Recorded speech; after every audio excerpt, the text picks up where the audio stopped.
Bismillahirrahmanirrahim. Warahmatullahi wabarakatuh.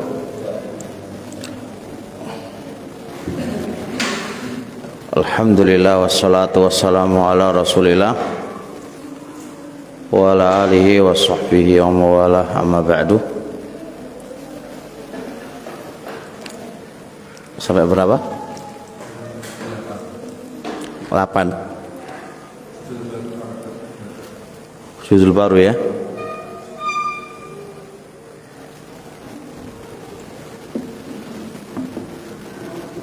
Qala Ibnu Sa'di kan? Ya, di bawahnya. Halaman 8, Pak. Ya.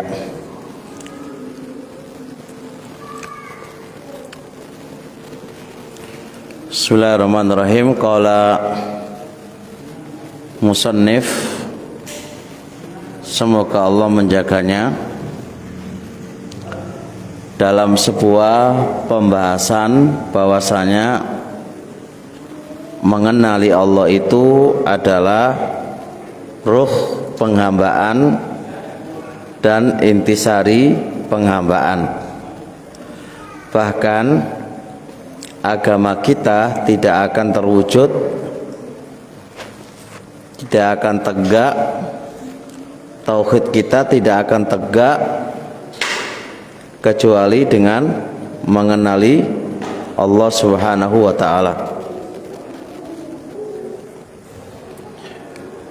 Nyampe pada ucapan Imam Ibnu Sa'di, qala musannif, qala Ibnu Sa'di, berkata Imam Ibnu Sa'di, fil qaulis sadidi, fi di situ, ba keliru, fi pada kitab Al-Qaulus Sadid.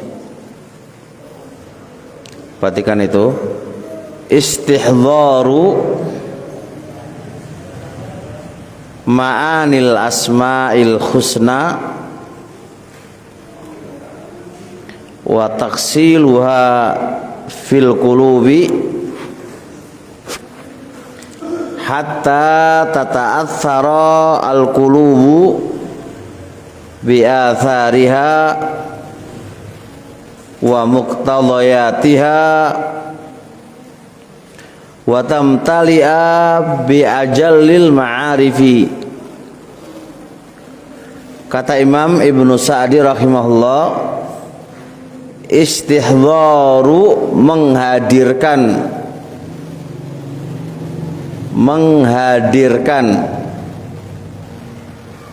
ma'ani, makna asma'il husna, nama-nama yang bagus, menghadirkan makna nama Allah yang bagus,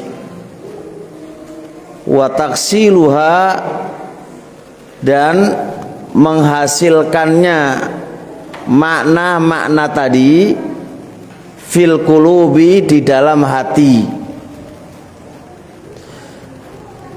Kalau sudah dihadirkan di dalam hati, apa yang terjadi? Hatta tata'athara al-qulubu, sehingga hati itu terpengaruh, bi'athariha, dengan pengaruh-pengaruhnya, wa muqtadayatiha, dan tuntutan-tuntutannya, sehingga hati itu tamtali'a, terpenuhi, bi'ajallil ma'arifi, dengan pengetahuan yang paling agung. Perhatikan,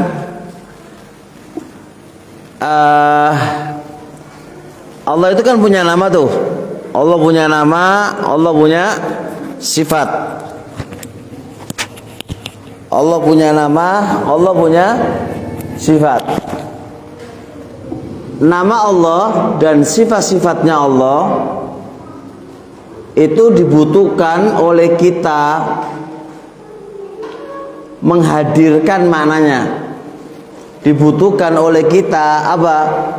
Memahami dan menghadirkan maknanya. Gak cukup dihafal, Pak. Gak cukup dihafal, tapi dihadirkan maknanya. Nah, kalau sudah dihadirkan maknanya, maka itu yang bisa memberi pengaruh ke dalam hati kita. Karena nama Allah itu memiliki konsekuensi, memiliki pengaruh. Nah, pengaruh dan konsekuensi dari nama-nama Allah itu bisa berlaku manakala kita menghadirkan dan memahami maknanya. Jadi kalau kita wis apal Asmaul Husna terus kemudian tidak dihadirkan maknanya, gak dipahami maknanya, maka tidak akan memberi pengaruh apa-apa ke dalam hati kita. Bahkan kalau kita hadirkan makna-makna tadi lalu memberikan konsekuensi kepada hati kita, hati itu akan terpenuhi dengan apa? Pengetahuan yang paling mulia, yaitu mengenali Allah Subhanahu wa Ta'ala. Nah, teman-teman semuanya, kita tahu Allah itu memiliki nama apa? As-Sami, Maha mendengar, Maha Al-Basir, mengetahui, Syahid, menyaksikan. Taruhlah 3 nama ini, Anda juga nggak cukup banyak ngapal toh. Ngapal As-Sami, Al-Basir, Al-Syahid, Ar-Raqib, mengawasi, nggak cukup banyak itu aja. Tapi hadirkan makna-maknanya di dalam hati kita, hadirkan itu. Jenengan harus iso menghadirkan makna-makna tadi ke dalam hati kita. Dihadirkan, Pak. Orang kok mek sekedar dihafal, tapi dihadirkan.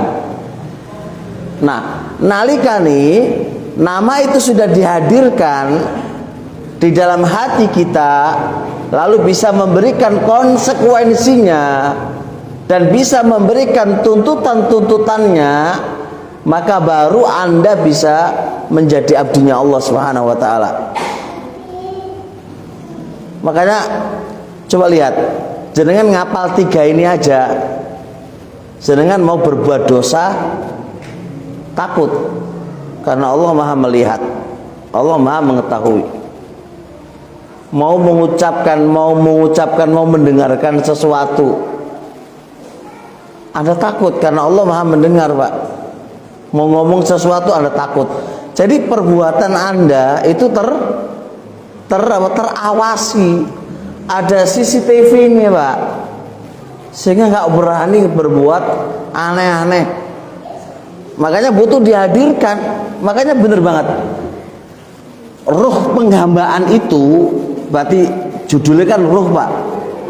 Ruhnya penghambaan itu manakala kita itu mengenali Allah. Nah, mengenali Allah itu bicara nih menghadirkan nama-nama Allah. Hadirkan nama-nama Allah.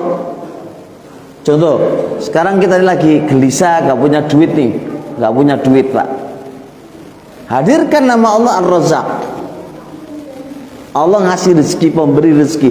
Hadirkan maknanya itu, sehingga nama Razzaq ini, pemberi rezeki ini langsung mengena dalam hati kita. Nah, kalau sudah mengena kepada hati kita, ngapain berpaling kepada orang lain selain Allah? Contoh, Allah As-Somad, Maha bergantung. Tempat bergantungnya hamba itu Allah, Pak. Kalau Anda punya masalah, nggak usah gantung ke yang lain, ke Allah, karena Allah itu Somad. Apapun masalah kamu, ojo gandoli makhluk, karena gandoli makhluk itu kabaitil angkabut, kayak rumah laba-laba. Gak kuat, Pak. Kamu jatuh, gendong apa? Gandolan karo Baitul Ankabut, pasti apa? Pasti apa? Ya pasti runtuh. Orang kekuatan apa-apa kok. Kekuatan apa? Begitu loh. Jadi hadirkan ini makna-makna itu, hadirkan. Orang kok masih sekedar dihafal dan dipahami, tapi hadirkan selalu. Beda loh Pak, artinya hafal dan paham. Tanpa dihadirkan podoai. Pelaku maksiat itu hafal Pak namanya Allah, ngerti kalau Allah itu maha mendengar dan maha melihat dan maha mengawasi. Ngerti Pak, ngerti, hafal, paham. Tapi kenapa mereka terjerumus dalam dosa dan maksiat? Kenapa Pak?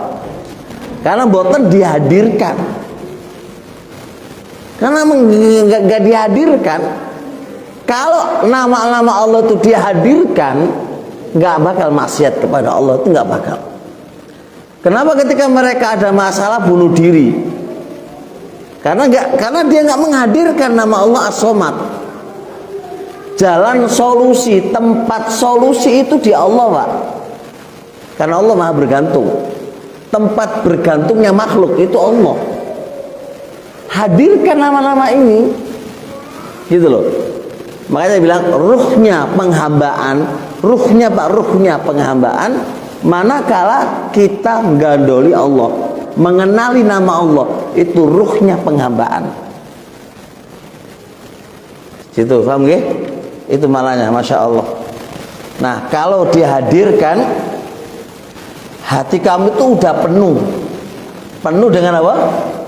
Dengan pengetahuan yang paling mulia. Jenengan tak kasih faedah baru ya, yang lagi saya tulis itu. Kami lagi nulis tentang hati. Saya katakan Pak, kenapa kok ditulis penuh Pak? Kenapa bahasanya Imam Ibnu Sa'di kok penuh? Karena hati itu ibaratkan kayak gelas. Gelas itu kalau wis penuh nggak muat yang lainnya. Berarti hatimu itu kalau wis penuh dengan pengenalan Allah, wis ora bakal muat ke yang lainnya, nggak bakal muat. Hatimu kalau udah penuh dengan cinta kepada musik, nggak bakal cinta ke Al-Quran. Itu sudah jelas Pak. Hatimu kalau sudah cinta dengan dunia, maka sudah nggak bakal menerima cinta sama Allah. Jadi hati itu begitu. Nah, tinggal siapa, diisi apa hati itu, tergantung kitanya. Kalau hatimu diisi dengan mengenali Allah, maka penuh dengan nama Allah, maka yang lain sudah nggak diterima Pak. Udah males, karena wis penuh Pak. Makanya jenengan lihat orang-orang yang sudah penuh dengan karaoke, sudah joget-jogetan, itu kongkonan ngaji lah susah. Dan wong-wong ngaji wis penuh dengan tauhid, penuh dengan ketaatan, dikongkon maksiat lah susah. Karena wis penuh Pak. Tinggal kita mau dipenuhi dengan apa, itu tergantung kitanya. Sampai insyaallah nggih. Ingat, titik yang harus kita bawa pulang adalah menghadirkan loh Pak. Ingat bahasa Imam Sa'di itu menghadirkan. Nggak cukup media apal. Ingat-ingat, nggak cukup media pahami. Harus dihadirkan nama-nama Allah itu Pak. Hadirkan selalu, renungkan selalu. Kalau nggak direnungkan, hilang Pak, hilang. Dicontohkan oleh beliau, lihat. Famathalan, contoh Asmaul Udzmati, nama-nama Allah Udzma, keagungan, Kibriyai, kebesaran, Wal Majdi, kemuliaan, Wal Jalali, kemuliaan, Wal Haibati, kewibawaan. Kalau nama Allah yang bersifat keagungan, kemuliaan, kewibawaan. Jenengan hadirkan ini terus di dalam hati kita. Jenengan hadirkan nama dan sifat Allah yang bersifat bentuknya kemuliaan, kewibawaan, kehormatan, keagungan. Ini jenengan pahami dengan baik dan jenengan hadirkan itu, apa yang terjadi? Tamlaul quluba, akan memenuhi pada hatinya ta'ziman lillah, pengagungan kepada Allah, wa ijlalan lah, dan menghormati Allah. Pertanyaannya adalah, Anda ingin menghormati Allah apa enggak? Anda ingin mengagungkan Allah apa enggak? Kalau kita ingin mengagungkan Allah dan menghormati Allah, pripun carane? Pahami dulu nama Allah dulu. Pahami dulu nama Allah, sifatnya Allah. Sedangkan kan Allah Maha Kabir. Kabir kan Maha besar, Maha agung. Iya kan? Kemudian Azim. Itu kan jenengan Allah Maha agung, Maha mulia, Maha wibawa. Berarti sifatnya apa? Duwe kewibawaan, duwe keagungan, punya kemuliaan. Itu hadirkan Pak dalam hati kita, maka akan muncul pada diri kita pengagungan. Pengagungan Pak, memuliakan. Nah, kalau sudah bentuknya pengagungan kepada Allah, wis ngurmatin Allah, wis mengagungkan Allah, gak bakal maksiat. Jadi Ibnu Qayyim, sebab wong iku mau maksiat kepada Allah, iku soale kurangnya pengagungan Pak. Munculnya wong iku mau maksiat kepada Allah, munculnya wong iku mau maksiat kepada Allah, soale kurang pengagungan kepadanya. Kalau orang itu pengagungan kepadanya, wis nggak akan males Pak. Saya jenengan gak ngaji. Kenapa kok ngaji? Karena kurang mengagungkan ilmu. Kalau orang itu mengagungkan ilmu, ya pasti ngaji. Kan begitu Pak. Saya anak jenengan, orang gelem kerja, orang gelem apa. Apa komentar jenengan? Awakmu tuh orang ngerti duit, makanya gak gelem kerja, ya ora.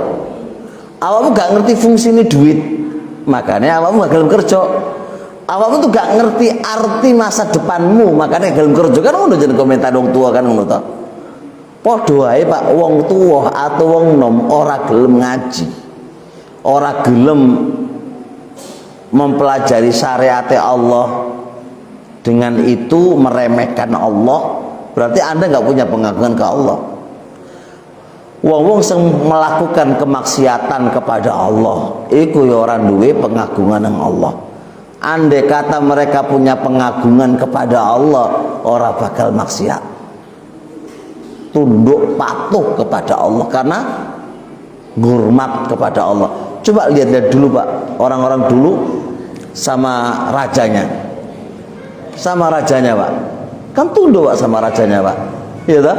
Dikongkon apa wae. Kenapa itu terwujud? Karena pengagungannya kepadanya.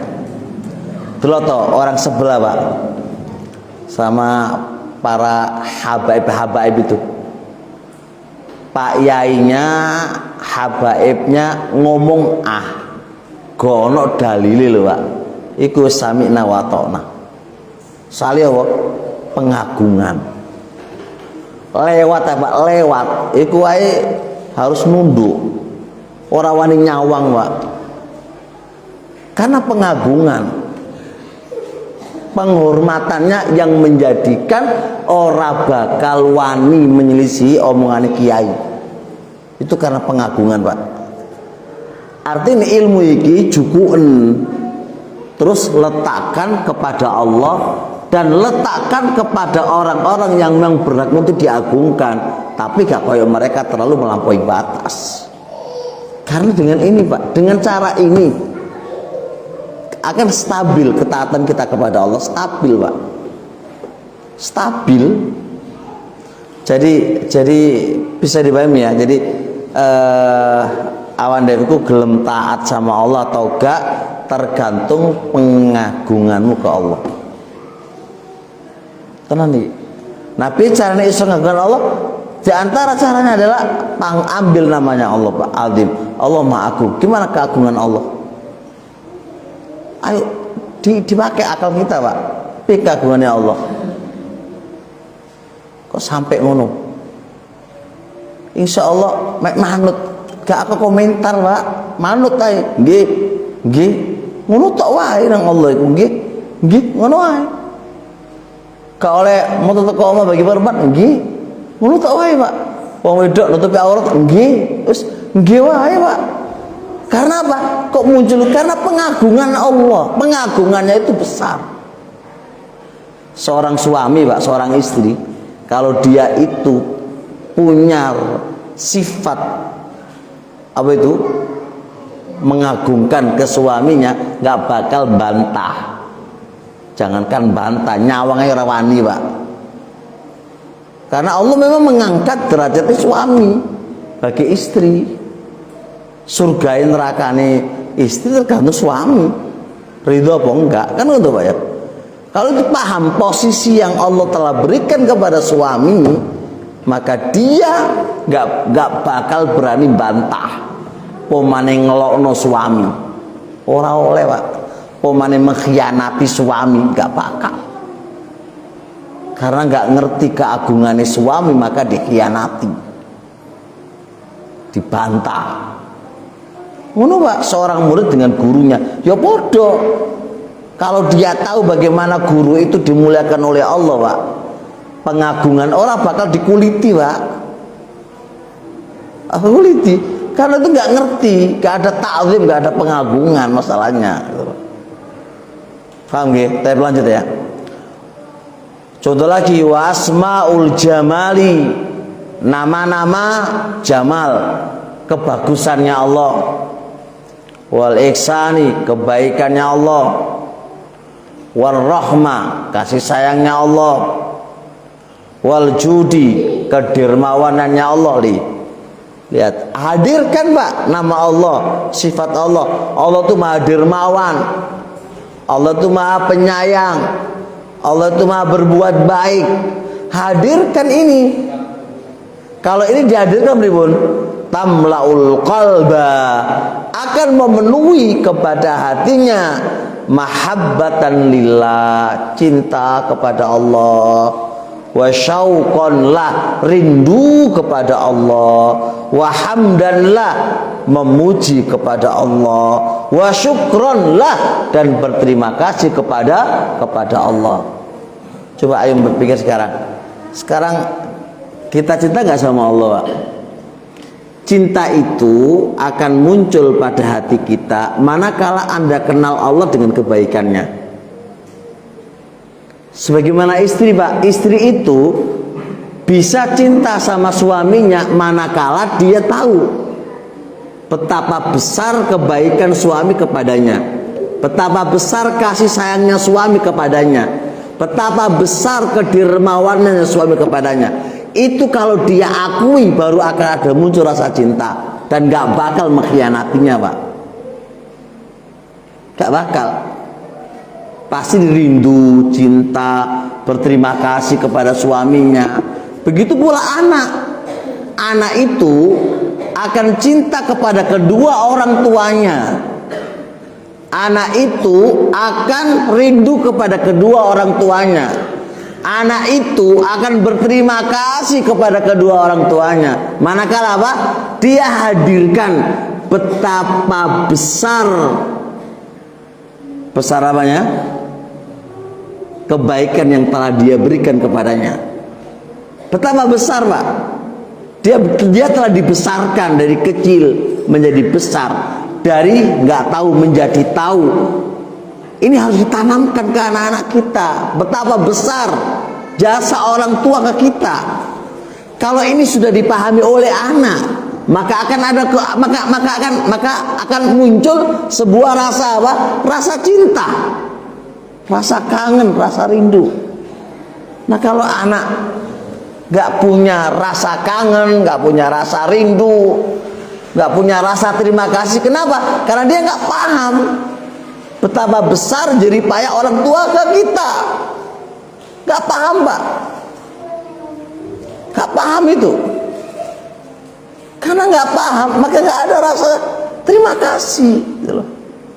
Sama aja ke Allah juga begitu kita. Pahami kebaikan Allah loh Pak, dipahami dulu. Awak dewe itu urip karena siapa? Karena Allah. Dunia ini ada karena Allah. Kita ini sekarang sehat karena siapa? Karena Allah. Kita bisa makan minum karena Allah. Kita sekarang menjadi lapang karena Allah. Semua karena Allah. Pahami karena Allah. Lah kok orang muncul rasa cinta itu sepiye? Kok nggak muncul rasa terima kasih itu gimana?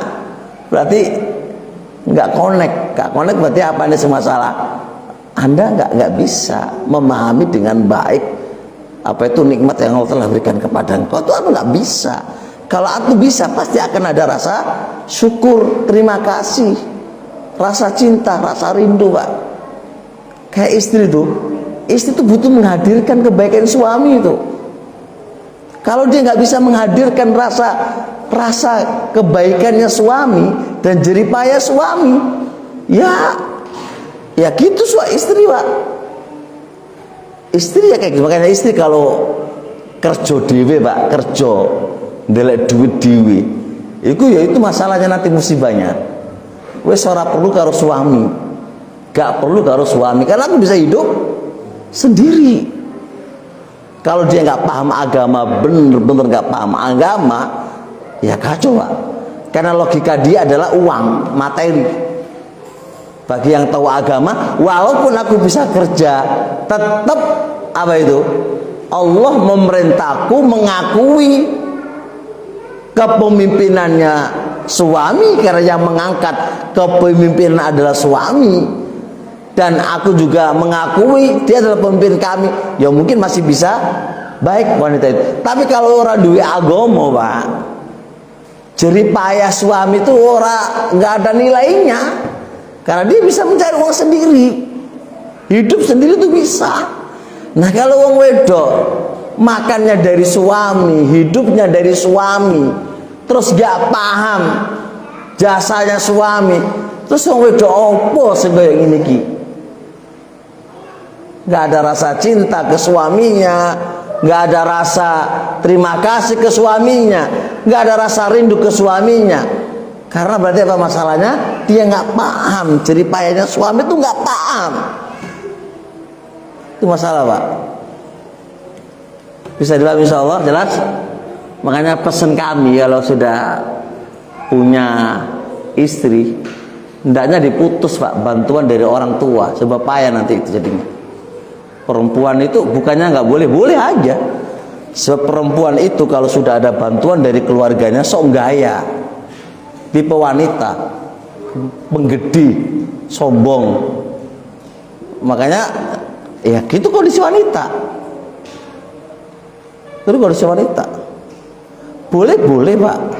Tapi kalau selama dengan adanya itu nggak mengakui kebaikannya suami, nggak mengakui kebaikannya suami, itu kacau.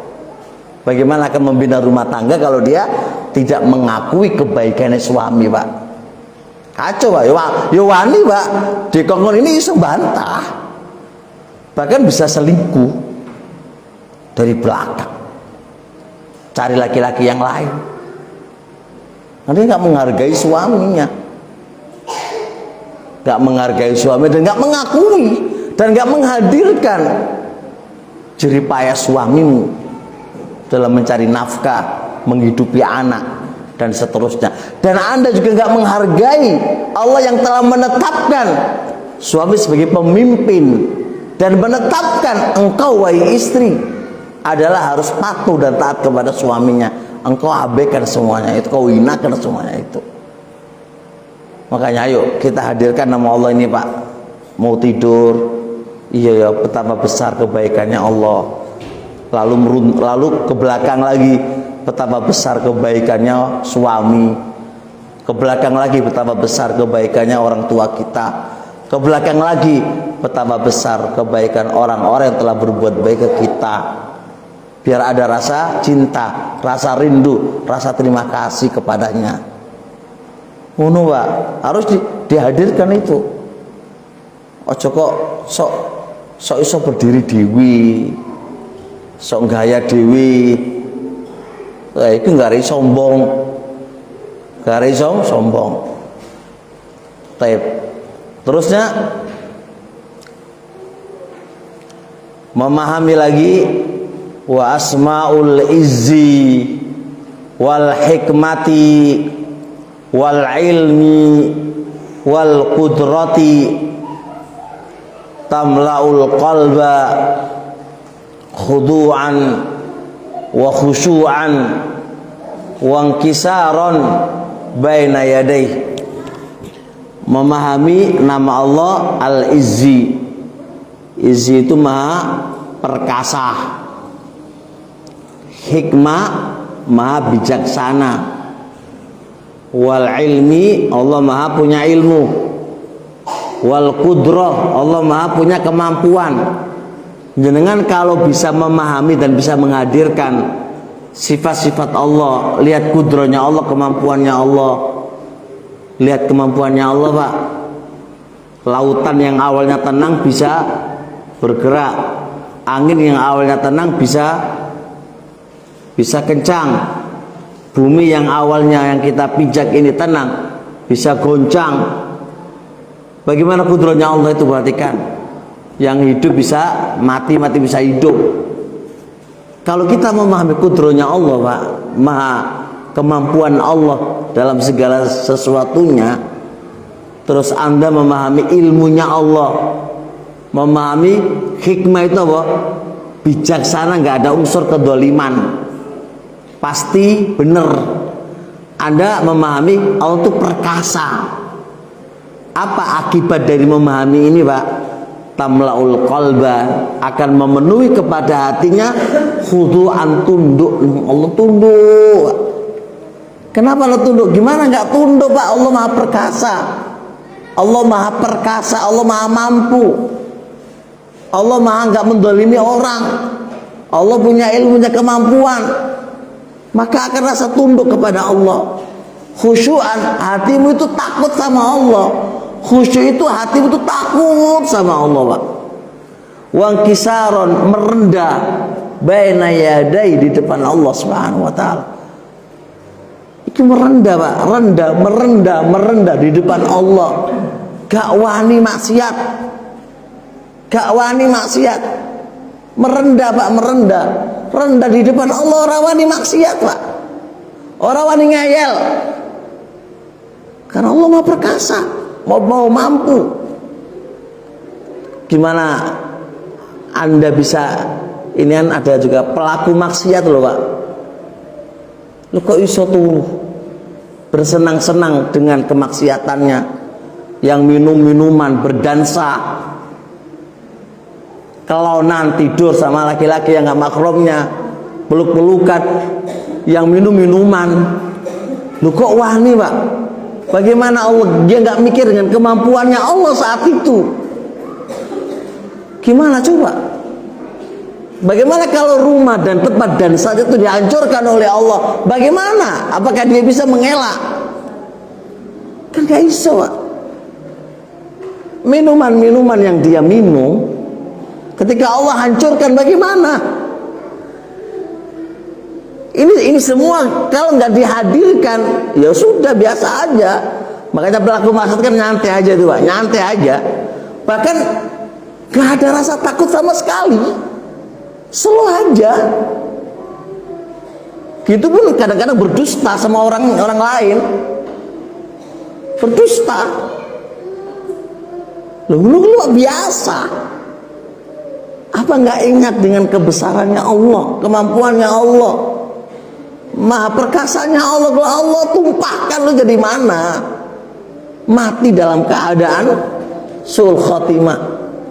Terus Allah maha mampu. Makhluk apapun gak bakal bisa melawan, menghadang apa yang Allah kehendaki. Kun fayakun, jadi. Kehebatannya Allah juga dipikir, kehebatannya Allah loh Pak. Ayo, kehebatannya Allah.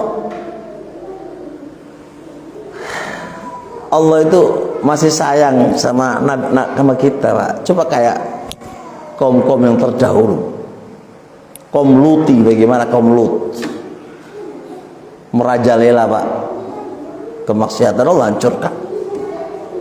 Kaum Nabi Nuh gimana? Hancurkan semuanya. Allah ini sudah ngasih tanda aba-aba. Ngono lho sik maksiat kepadanya aja. Laisa bibaidin anna, enggak jauh dari kita wabah Covid Pak, wis. Wabah Covid menelan banyak biaya dan ekonomi hancur dunia itu. Bukan suatu pelajaran, hanya dengan wabah Covid aja. Berani setelah Covid lalu maksiat Anda kepadanya? Setelah Covid lalu berani maksiat engkau kepadanya? Kemana akal kita semuanya? Kemana? Karena kita nggak menghadirkan nama Allah, nggak mau menghadirkan nama-nama Allah di benak kita, maka berani ngomong maksud kepadanya. Nah saya kira sing rokokan coba lah mikir nang rokokan itu. Ayo. Nah saya kira nanti terus ke kobong lambimu lo, terus dengan rokokmu terus piye? Coba lihat. Terus yang berzina ujuk-ujuk gak iso metu terus piye? Allah Maha besar ya, Allah Maha mampu. Piye coba? Terus yang minum khamr ujuk-ujuk apa? Metu apa? Metu ular kecil-kecil dari tubuhnya dia, dari perutnya dia. Terus gimana? Masya Allah. Ngono ku lho, ojo dikiwe remeh. Ah kau popo piye ku. Anda tuh menantang Allah loh. Kalau nggak di dunia karena di akhirat. Anda jangan merasa kita aman di dunia kita. Aman di dunia kita, di akhir gak bakal aman Pak. Allah hanya ngasih istidraj. Ya wis terserah, terusno. Wis kalau ada masalah terusno. Itu istidraj dari Allah Subhanahu wa taala. Besoknya akan menjadi apa kita? Nah, menghadirkan kayak gini menjadikan kita itu takut. Merendah di depan Allah, menghinakan diri di depan Allah, menangis di depan Allah dikarenakan dosa-dosa kita lakukan. Bukan malah berani ke Allah. Aneh gitu. Kemudian wasmaul ilmi, nama-nama Allah al-ghina, kaya, nggak butuh orang, nggak butuh sama makhluk. Wasmaul ilmi, ya, nama-nama Allah ilmi, punya ilmu. Allah mengetahui segala sesuatu.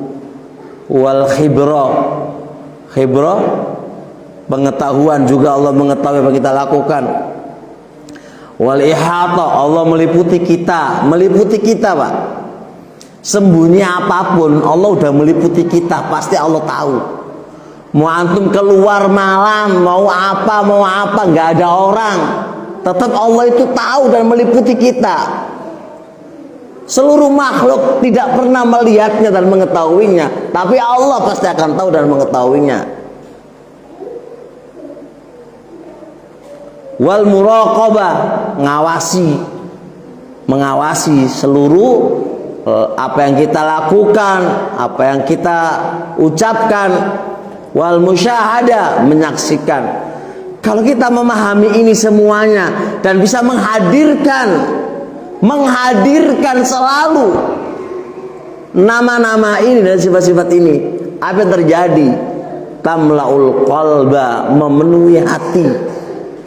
Fil harokat, gerakan-gerakan kita. Wasakanat, diam-diamnya kita, gerakan kita. Wasakanat, diamnya kita. Wakhirasatan, waharasatin lil khawatir, penjagaan lil khawatir, bayangan-bayangan, anil afkarir rodiyah, dari pemikiran-pemikiran yang jelek, wal iradatil fasidah, keinginan-keinginan yang rusak. Kalau kita memahami ini, Memahami ini Pak, memahami Allah itu maha melihat, Allah maha mengetahui, Allah maha meliputi, Allah maha menyaksikan. Terus apa yang terjadi? Apa yang terjadi? Kita itu akan selalu menjaga gerakan kita dan diamnya kita Pak.